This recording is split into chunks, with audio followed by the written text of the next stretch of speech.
welcome back to my channel, or welcome if you're new. If you are new, hi, I'm Cora. Check out the description box for links to all of my social accounts as well as my website, corashay.com, and I hope you subscribe. Let's get into the video.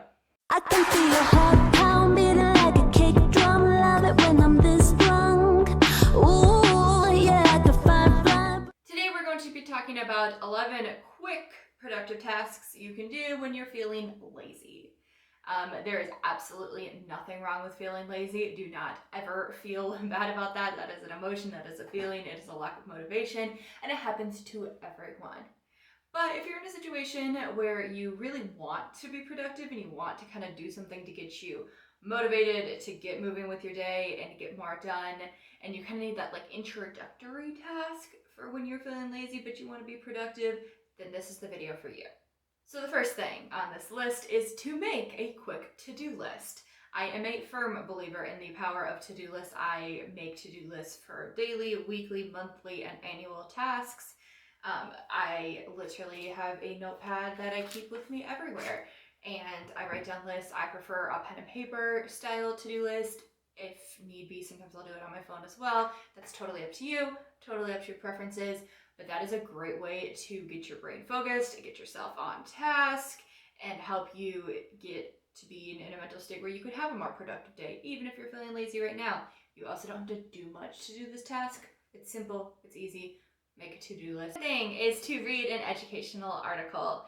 This is one that you don't have to get off the couch or out of bed to do. You can just sit there and you can scroll through something that is either relevant to your life, whether that be your career path, your major, something you're just interested in for an extracurricular activity, or it can just be a general passion or interest you have, or something that you remember someone vaguely mentioning something cool and you want to read about it, whatever it is.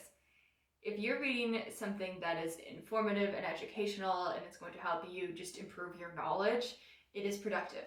Productive doesn't have to necessarily mean cleaning or schoolwork or work or hustling in any fashion.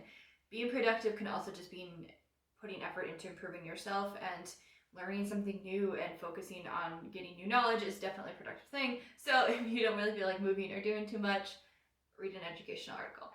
Number 3. Make your bed. For me, this is almost like a brain trick, because once I make my bed, I don't want to get back in my bed.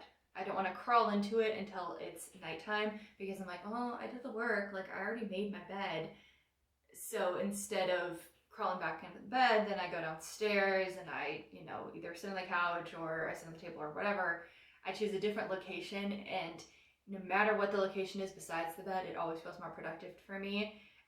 So if you know that you're someone who is tempted to crawl back in bed when you're feeling lazy, then make your bed to try to help trick yourself into not going back into bed so that you don't end up scrolling on your phone instead of doing productive tasks. 4 is to organize and declutter your email inbox.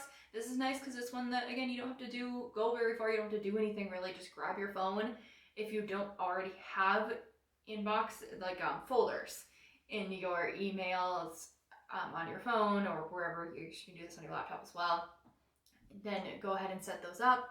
If you already have them, then just go through your inbox and make sure that everything is put into the right folders. If you don't have folders yet, this task isn't necessarily going to be that quick, but you can usually do it in less than 30 minutes to set up those folders.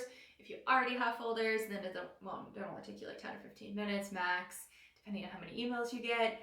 And then go through, unless you're somebody, I would like to disclaimer, unless you're somebody who has like 20,000 emails in your inbox, in which case you really, really need to do this. I have a digital declutter video, go watch that first.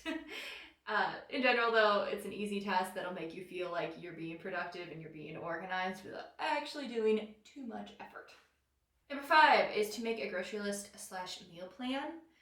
For me, when we go to get groceries, I'm not always in the mood right beforehand. We usually get them really early in the morning, especially in the pandemic, so that we can avoid any form of crowds.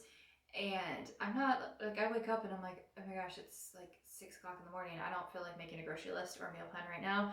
And that can ultimately hurt my grocery shopping experience and my planned meals for the whole week, because I don't feel in that moment like doing it. So when I'm, if it's 3, 4 o'clock in the afternoon, I'm kind of in a slump, I don't feel like doing anything, I'll make my grocery list and meal plan at that point, because it makes me feel productive, and then it helps in the long term because it'll help you already have that list made and your meal plan for the next week already set, so that if you don't feel like doing it right before you get groceries, that's totally fine. 6 is to clean up your workspace. I just mentioned that 3 o'clock-ish slump that I fall into, and I know a lot of people do as well, where it gets to that point in the afternoon where you're like, I don't really want to do anything, and that's fine. It's totally fine to feel that way. And cleaning up your workspace, though, is a great way to get you back into a productive mindset so you can get your work done for the next couple hours, however much longer in your day you have that you need to be working. It's something I do basically every day. Is I just go through in the mid-afternoon and I just clean up my desk. I work from home, so I take, any cups or water bottles to the kitchen, clean up any little trash, get everything piled up. I have like little sticky notes all over because I'm someone who loves to-do lists and little notes, so I clean up any of those that aren't relevant anymore and just get everything just cluttered, like tidied up and decluttered a little bit. And it doesn't take very long, but it can really help you shift into a more productive mindset for the rest of the day. 7, write down your top 3 goals. I'm not specifying if those have to be your top 3 goals for the day, the week, the year, your life. But anytime that you write down goals, you kind of force your mind to go into a focused and driven mindset. These aren't new goals necessarily either. It's just a reminder of why you're working so hard and why you're doing what you're doing. It works as a great motivation tool, and it is a productive little task that doesn't take very long, but it can help get you into a productive mindset. So if the main reason that you're watching this video is because you struggle to stay productive and motivated, then this is a great task for you, because it will help you just remind yourself why you're doing what you're doing and give you that little boost of motivation and inspiration to keep being productive for the rest of the day.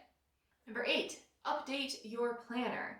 I say weekly planner on the blog post that is correlated to this, which by the way, linked below, because I use a weekly planner. Right now I use the Erin Condren Life Planner, but go through and just update little things throughout it and add anything that you did accomplish, add any little tasks that you can think of, that have came up since the last time you were in your planner. I keep my planner next to me all the time. It stays with me basically constantly, so I don't have to do too much updating of mine each time I want to update it, because I do that a lot. But if you're somebody who maybe is lagging behind and updating your planner and staying on top of things, then this is a great productive task. It's huge. Honestly, keeping up with a planner, if you're trying to live a more productive lifestyle, is one of the best things you can do.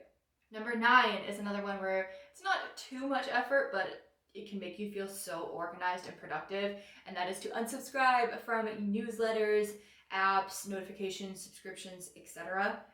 Go through your email, any emails you get from stores that you don't actually shop at or use, old newsletters from programs you used to be involved with or whatever, unsubscribe from those.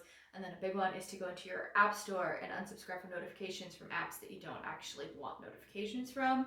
You know how when you download an app and they're really obnoxious about getting you to agree to notifications, you're like, yeah, I'm going to use this app, sure, and then you never actually do. Also delete the app. That's in my digital decluttering as well. But for now, just go through, unsubscribe from stuff. The reason that this is such a productive task is not only is that just a good thing to do, but it also helps your long-term ability to stay focused, because the less notifications you get on the phone, the less likely you are to get distracted by those notifications. Number 10 is to listen to a personal or self-improvement podcast, or really any podcast. It's a great task that you can do kind of in the background if you're doing something else, if you're going for a walk, anything like that. Depending on your studying, you can even, if you're just typing up notes or copying them down or whatever, things like that even. If you're working and you're not doing the type of work where you need at that moment to be super actively focusing on it, I would sometimes listen to podcasts when I was doing kind of redundant work or retyping things. And it allows you to feel more productive when maybe you're doing a task that doesn't feel very productive, to keep you in a productive mindset, as well as it's just good for your personal growth to listen to those types of podcasts, or any podcast. Because like I said, anytime that you are working on improving yourself and your interests and your passions, then that is productive.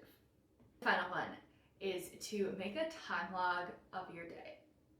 And what I mean by that is I generally recommend doing a hour-by-hour time log. So right away when you wake up in the morning, or just do it the night before, grab a notepad and write down just 8, whatever time you get up in the morning, 8, 9, 10, 11, 12, all the way down until when you would normally go to bed. And then at the end of each hour, jot down just a couple words, shorthand, real brief, of what you did in that hour. And the reason that this is such a great productive task is because this is one of the tasks and tools you can use that will really help your long-term productivity, because you can't become more productive necessarily if you don't know where your time's going in the day.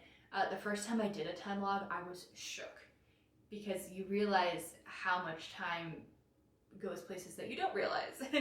And for me, I was wasting a lot of time on things, and it really helps me. And if I start to feel like I'm not feeling that productive anymore, I'll do this again, and I'll do a time log, and I'll see, oh, you're spending a lot more time doing XYZ than you realized you are. And sometimes it's not a bad thing, but sometimes it is.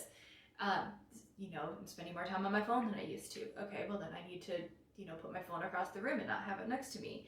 I'm spending more time on certain tasks for my business than I should be. They're not worth it. Anything like that, it really can help you get an idea of where your time is going in the day, which is going to help you in the long term, because you can then be more productive if you know where your time's going. And if you do have any time wasting activities, you can address those so that you can help yourself be more productive. Thank you so much for watching. I hope that this video helped you get a little inspiration and ideas for how to be a little bit more productive and do some productive tasks, even if you're feeling lazy.